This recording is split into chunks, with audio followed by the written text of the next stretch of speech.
देखिए देखिए, मैं आपको एक कहानी सुनाता हूँ ना, बड़े ध्यान से समझिएगा।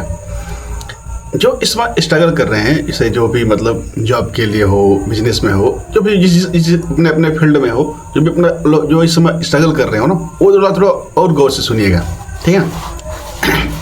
देखिए,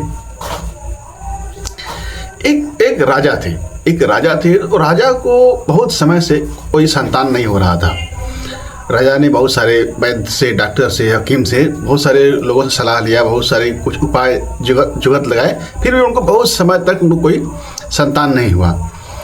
तो बहुत बाद में एक किसी ने उनको सलाह दिया कि अगर वो किसी नाबालिग का अगर बलि चढ़ा दे, अगर उसका बलि चढ़ा दे तो उसको मतलब राजा को संतान की प्राप्ति होगी। तो अगले दिन ही राजा ने मतलब अपने पूरे राज्य में अनाउंसमेंट करा दिया, घोषणा करा दिया कि जो भी अपना एक नाबालिग बालक 12-15 साल की उम्र हो जिसका, वो अपना अगर नाबालिग बालक एक हमको देगा तो उसको बहुत ज़्यादा धन संपदा मतलब जमीन जायदाद दिया जाएगा। कोई भी तैयार नहीं हो रहा था, कोई अपने बच्चे को नहीं देगा, कोई भी तैयार नहीं हो रहा था। लेकिन एक फैमिली थी, वो उसके मतलब 2-3 बच्चे थे, तो उसने सोचा कि एक चला भी जाएगा तो कोई नहीं, जो राजा से हम लोग को जो जमीन जायदाद मिलेगा, मतलब हम लोग बाकी की ज़िंदगी सुखी से जिएंगे। उसने ऐसा फैमिली ने उस समय सोचा और अपने नाबालिग बच्चे को अगले दिन जब दरबार लगा, अपने नाबालिग बच्चे को लेकर दरबार में राजा के पास हाजिर हो गए और उसको राजा को सौंप दिए। अब सैक्रिफाइस करने मतलब बलि देने का टाइम आया तो राजा ने उस बच्चे से पूछा, तुम्हारी कोई आखिरी इच्छा है? तो बच्चे ने कहा हाँ। बच्चे ने कहा कि मुझे बालू चाहिए। बच्चे ने बालू मंगाया, बालू से उन्होंने 4 घर बनाया, ठीक, 4 बालू से घर बनाया। 3 घर को उसने गिरा दिया, बिगाड़ दिया, ठीक, और 1 घर उसने रहने दिया। तो राजा ने उससे पूछा ऐसा क्यों, तुम 4 घर बनाए और 3 घर गिरा दिया और 1 घर मतलब बना हुआ है।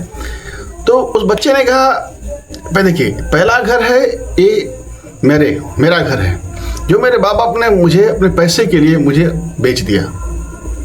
पहला घर उन लोगों का था, मेरा घर था मतलब। दूसरा घर है ये समाज, ये नाते, रिश्तेदार, नाते, जो इन लोगों ने विरोध नहीं किया उस चीज़ का कि नहीं तुम गलत कर, मतलब ये गलत हो रहा है कि एक बच्चे की बलि दी जा रही है।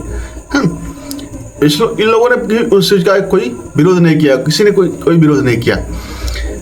तीसरा है ये महल, ये राजा का महल, जो ये समझता है कि एक बच्चे की बलि देने से मतलब समाज, मतलब ऐसा एक राज्य ये समझता है, मतलब ये राजा ये समझता है कि एक बच्चे की बलि दी जाएगा वो एक उचित है, मतलब कि उसको एक संतान की प्राप्ति हो जाए, ऐसा ये समझता है एक बच्चे की बलि देने पर।